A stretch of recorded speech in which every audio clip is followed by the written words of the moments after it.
안녕하세요. 저는 오늘 당신의 정원에서 박고통금해요라는 주제로 강연을 맡게 된 정수진입니다. 저는 18, 19세기 그 조선 후기 사가 정원을 주로 전공을 했는데요. 그에 대한 연구를 사실 심화시키기 위해서는 한국, 중국, 일본 그런 전통 조경 문화에 대한 이해가 필요해서 그것도 또 연구를 하고 또 조경 문화 전반에 걸쳐서 어떤 미적인 표현이라든가 해석 같은 거 그런 거를 또 위해서 또 조경 이야기에도 관심이 좀 많아요.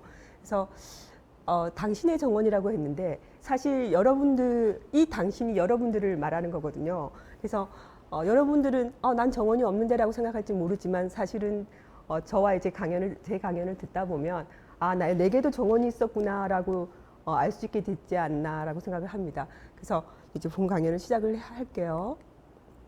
그래서 이제 박고통금을 먼저 알아야 될 거 아니에요. 그래서 제가 취미생활이 여러 개인데 오랫동안 정말 사랑하는 취미가 서예입니다. 그래서 이번에 저희 서예 선생님께서 창작 과제를 준 게 또 이제 박고통금이었는데 사실은 제가 이 용어가 제 연구 주제와 참 맞닿아 있다 보니까 항상 마음에 두고 있던 글씨였어요. 그래서 지금 이 글씨는 저희 선생님의 훌륭한 영국 박정균 선생님의 훌륭한 초서체고 저도 연습을 해서 이렇게 하고 있고 이제 박고라는 것은 저기 두루 박자 사실 박사할 때 박이 적을 거거든요. 넓을 박자 그러니까 옛것에 밝다 넓고 깊게 이렇게 밝다 그리고 통금이라는 것은 쉽게 해석을 하면 지금과 통하다라고 해석을 할 수 있는데 네이버 국어사전에 의하면 시무에 능통하다라고 이렇게 나와요.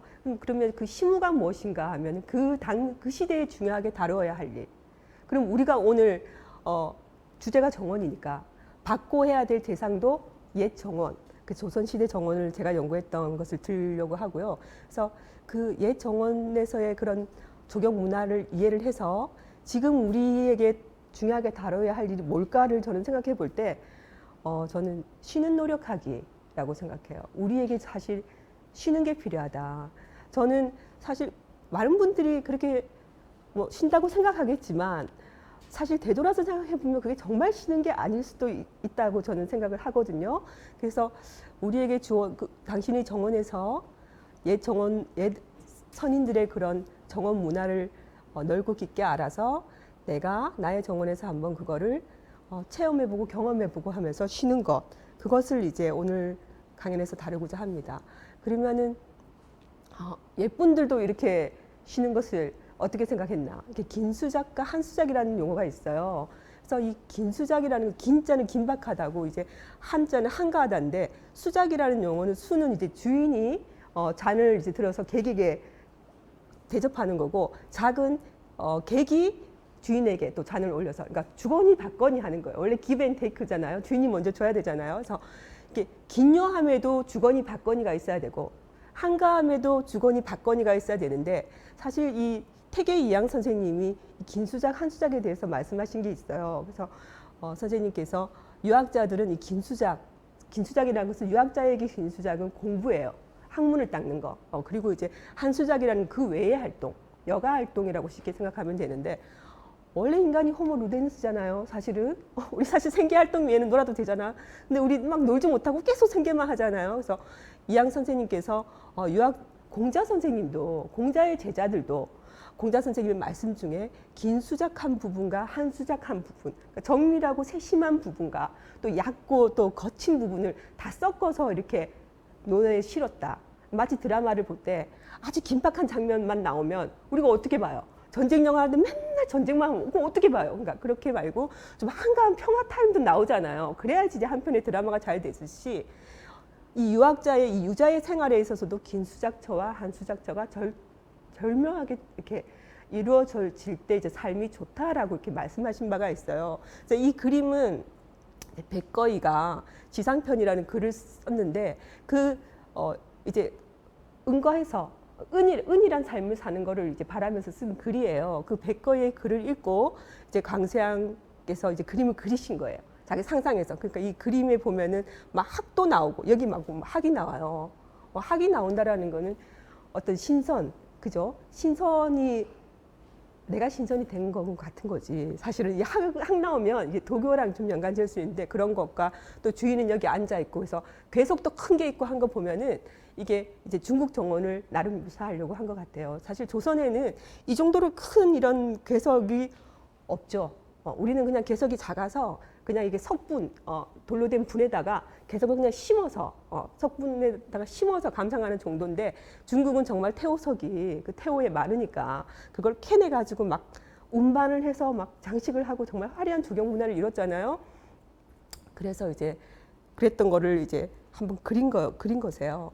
그리고 이제 그다음에 그러면 이제 정원을 가꾼다는 유자가 정원을 가꾼다는 의미는 무엇인가? 사실 그건 공부하는 게 아니잖아요.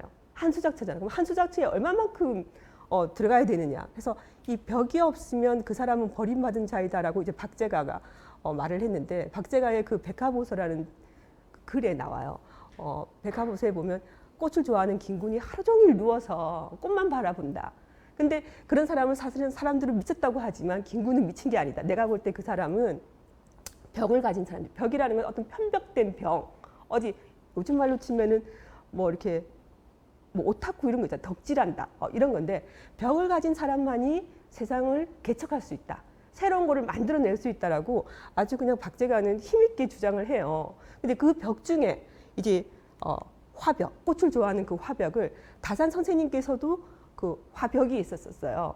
이 그림은 이제 제황상 유인첩을 그린 건데 다산이 유배를 3번을 갔는데 그 3번째 유배가 이제 강진에서의 그 18년간의 유배인데 그 1801년부터 1818년까지인데 1805년에 이분이 그 고성사라는 절이 그 강진읍 뒤쪽에 있어요. 그 고성사의 보은 산방에서 1805년 겨울에 이제 첫째 아들하고 정학연하고 그리고 자기의 애제자 아정가 자제입니다. 아정가 자제들을 유배시기에 좀 가르쳤어요.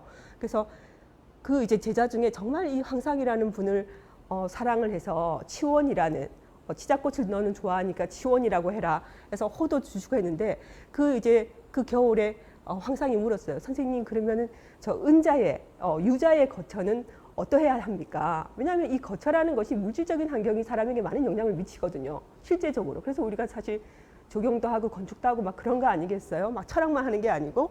그래서 그랬더니 이제 그에 대해서 황상에게 주는 유인이 사는 그런 글을 지은 게 제 황상 유인첩이에요. 그래서 그 글을 제가 이제 나름대로 이제 분석을 하고 해석을 해서 뭐 주관적인 해석 부분도 있지만 주로 이제 대부분의 객관적인 분석을 해서 이 그림으로 나타냈어요. 그래서 이것이 이 상상의 다산이 결국은 이 다산이 그 제자에게 준 거지만 결국은 본인이 바랬던 그 삶의 이상향을 나타낸 건데 여기에 많은 부분의 내용이 이 외부 생활과 관련된 이 정원 생활과 관련된 것들이에요.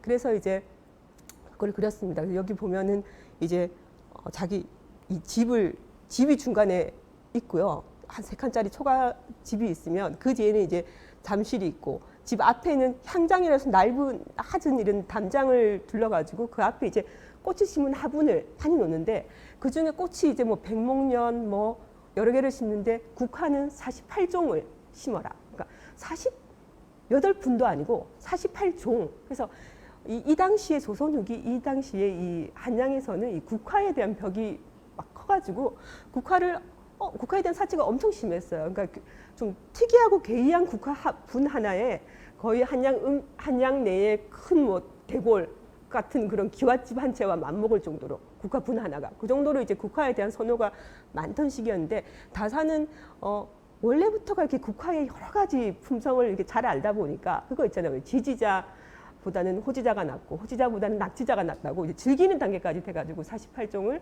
이렇게 강조하신 게 아닌가 싶어요. 그래서 화분을 두루루 향장해 놓고 그 앞으로는 이제 작은 이렇게 남새밭이 있어요. 여기는 채소, 또 이 집 뒤에 있는 건 또 약초. 그래서 이 채소와 약초 다 하고 이 앞에는 큰 전답을 마련하고 뭐 가끔씩 이제 책을 읽다가 이렇게 나와가지고 이렇게 전답의 푸르름에 한번 취해본다. 뭐 이런 식으로 하시고 하는데 그래서 여기 보면 제가 이 다산이 항상 실학자로서 실용주의적인 면만 강조가 되는데 이 체포를 조성함에 있어서 이 테두리를 그냥 울타리를 삼는 게 아니라 매개라고 해서 현대 중국어에서는 사실 매개하면 그냥 장미 있고 로즈로 통하는데 그 당시 18세기에도 장미라는 용어가 따로 있고 매개라는 용어가 따로 있어요. 그래서 제가 볼 때는 이 그 강진의 이제 답사도 하고 이렇게 하다 보면은 그냥 붉은 꽃류의 장미 또는 아니면 어떤 찔레꽃류가 아닐까라고 생각을 해요. 그래서 매개 수천 그루로 여기를 갖다가 위호를 해서 여기를 쭉 둘러싸서 그 향기에 일을 하는 중에도 그 향기에 취해보고 세계도 취해보라 이런 식으로 아주 그냥 공감각적으로 그 조경 문화를 향유하는 그런 모습이 나와요. 그래서 이게 보면 뭐 부인에게는 이제 그 부인이 이제 잠실에서 이제 배를 짜는 거죠. 배 짜는 걸 가르쳐주고 또 저기 이 절에 가서 가끔씩 이 스님을 친구로 삼아서 가서 차도 한번 마시고 뭐 이런 식으로 하는 그런 삶의 모습이 나오고 달밤이면은 이게 거룻배를 만들어서 띄워서 이 배에서 친구들과 함께 이렇게 뭐 논다. 그런데 이 거룻배 타는 거라든가 또 이 소나무 밑에 학 한 상을 강조를 하셨는데 사실 이 학이라는 게 어떤 신선 사상과 연관이 되는 거거든요. 그래서 실제로 다산초당을 조성하기 전에 이 글을 썼기 때문에 저는 나름대로 다산초당을 짓기 전에 물론 초당이 먼저 있었고 후에 이제 정원을 또 만들었지만 그 정원 작업을 하기 전에 그 글로 쓴 설계도의 개념이 아닐까 뭐 그렇게도 해석을 할 수 있을 것 같다고 생각을 해요. 그래서 그 다산초당에 보면은 다산 사경 중에 네 가지 뽑은 그 경치 중에 정석이라는 게 정석이라고 그 돌에 기존의 돌에다가 본인이 글을 써서 그걸 이제 외부인을 불러서 각을 한 게 있어요. 근데 그 정석이라는 게 이제 다산이 그 정석이라고 한 거는 원래 그거는 윤단의 자기 외증조부가 이제 공제 윤두서세요. 그래서 윤두서 선생의 손자인 윤단의 그 산정이었는데도 불구하고 본인이 그 돌에다가 정석이라고 해갖고 마치 여기가 내 집인 양 이렇게 하셨는데 그 다산이 아는 고사 중에 예전에 이제 신선들은 하계로 내려올 때 하계 모습으로 내려와서 바위에 앉는다라고 했대요. 그래서 그 정석을 마치 자신이 신선이 되어 거기 다산초당에 사는 것처럼 그러니까 해배되기 전에 거의 한 말년에는 그 유배 말년에는 그 다산초당 생활에 아주 만족하고 있었던 것 같아요. 그래서 여기서도 학이 있는 거 보면 스님 그러니까 유교 유학자로서의 그런 뭐 책도 가까이 하고 또 뭐 실용적인 그런 실학을 강조한과 동시에 또 스님과도 교류를 하고 또 학도 두고 하는 거 보면 이 유불도가 통합된 어떤 통섭의 이상량을 지향했다라고 저는 그렇게 보거든요. 그래서 그러면 이런 선인들의 사실 많은 일화가 있지만 시간도 한정되고 오늘은 특히 여름이다 보니까 제가 여름에 맞춰서 이제 여러분도 여러분의 정원에 당신의 정원에서 벚꽃 통금할 수 있게 하려고 한 건데 저의 정원은 세 가지가 있어요. 내원, 외원, 의원 세 가지인데 이 내원은 죄송해요. 내원은 여기 이 수국이 있는 저희 집에 지금 수국 화분이 2년 만에 또 꽃을 엄청 많이 피워가지고 또 제가 수국 화병이 있었어요. 그래서 이제 여름 되면은 이렇게 한 번씩 꽂아서 한 뭐 며칠씩 감상을 하고 하거든요. 그러니까 내 방 안에 일단 내가 키운 꽃을 두고 그리고 저 외부에 여기가 석류인데 저희 아버지가 돌보시는 건데 석류 옆에는 또 비파가 있고 그 밑에는 또 고추가 있고 그 밑에는 또 오이가 있고 또 상추도 있고 해서 저희는 정말 이 채포는 아버지가 경영을 하시고 그 밑으로 이제 낮은 흙에서는 뭐 둥글레라든가 또 뭐 이런 약재 같은 건 또 저희 어머니가 또 해서 그걸 또 캐서 또 1년 내내 물 끓여 먹고 하는데 저는 이제 화초를 담당하는 거죠. 그래서 이런 식으로 저희 집 안이 이제 내원이고 외원은 저희 집이 낙동강가에 있어요. 그래서 낙동강이랑 뭐 걸어서 한 20분이면 저희 이제 외원에 갈 수 있는데 여기 삼락 생태공원인데 참 이렇게 오롯이 걷기 좋아요. 뭐 200이 술에 취해서 이렇게 산에 들어 벌렁 누워가지고 하늘과 땅이 베개고 이불이고 베개다라고 했듯이 뭐 자연은 사실 주인이 없잖아요. 그래서 누구나가 다 마음껏 취해도 없어지지 않잖아요. 그래서 소동파가 말한 것처럼 소동파가 적법부 후반부에서 그렇게 했죠. 그러면서 이제 자연을 갖다가 우리가 같이 이렇게 향유해도 거리낌이 없다. 그러니까 그런 것처럼 저도 이제 낙동강이 정말 제가 사랑하는 외원이고 좀 더 멀리 한 대중교통을 이용해서 1시간 정도 가면 이제 강안리가 제 30년 된 외원이에요. 낙동강 외원은 3년 됐다면 얘는 이제 30년 직인데 가끔씩 이렇게 가면 요즘은 이제 여름이라 이분 같은 경우는 이 남자분은 이 뒤태가 정말 바다를 보면서 정말 쉬고 있어요. 너무너무 다른 등짝이랑 달라요. 이분들 등짝이랑 달라. 이 사진만 봐도 너무 쉬고 있는 게 느껴지거든요. 그래서 바다가 제가 고플 때는 다른 제가 자란 바다가 이쪽 바다라 그런지 저는 이렇게 부산 바다가 좋아서 이제 가끔 가고 했는데 지금은 이제 자주 다니죠. 그리고 이제 마지막으로 의원인데 저희 집에는 뭐 연못이나 분수를 들고 그 정도가 안 돼요. 그래서 어떻게 그림 구경을 갔다가 이 분수가 있는 그림을 봐서 나도 좀 물이 좀 필요한데 그래서 이 그림을 두고 이 앞에 이 조각상이 물병 자리를 하는 조각상이에요. 그래서 제가 그냥 이렇게 한 거죠. 분수 앞에 조각상이 있으면 좋을 것 같고 물이면 상통할 것 같다. 그리고 이제 그렇게 해서 보고 이 대나무는 죽그림은 제 서예 동무이자 글동무이신 저 화학과의 신국주 교수님께서 선물해 주신 건데 아주 그 대를 사실은 죽을 화분에 든 거를 지금 곧 구매할 예정이긴 한데 대를 키우는 게 참 만만치가 않고 그래서 항상 이 대를 보고 싶다고 하니까 그려주신 거예요. 그래서 이렇게 죽을 보고 있고 사실은 올해 제가 가을에 전시회가 있는데 그룹전이 있는데 거기에서 이 파초우성 파촌잎에 돋는 물방울 소리라고 해서 이거를 저는 이제 해보고 싶어요. 제 정원으로. 그래서 제가 이제 이 세 가지는 저의 의원인데 이 파초우성을 좀 이렇게 초소로 해가지고 당나라 그 회소가 초소를 아주 이름이 높으신 분인데 그분이 쓰신 자소첩이 타이베이 국립고궁박물관에 있어요. 제가 그 그림을 보려고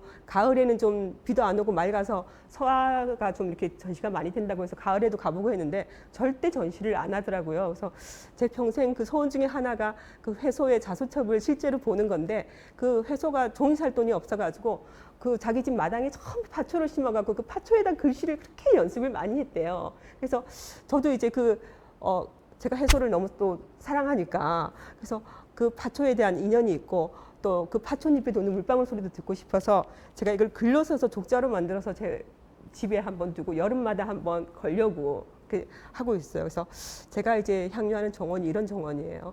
그래서 이거는 이제 도종환 시인의 시인데 흔들리지 않고 피는 꽃이 어디 있으랴 그리고 젖지 않고 가는 삶이 어디 있으랴. 살다 보면 다 그렇잖아요. 다 죽을 만큼 힘들 때가 있잖아요. 그러니까 그럴 때 여러분들도 한번 쉬는 것을 정말 노력을 한번 해보세요. 그러면 건강을 아마 지킬 수 있을 거예요. 제가 너무 긴 수작만 그 박사 논문 말게 너무 긴 수작만 하다가 한 수작을 제대로 못 해가지고 두 가지를 얻게 됐어요.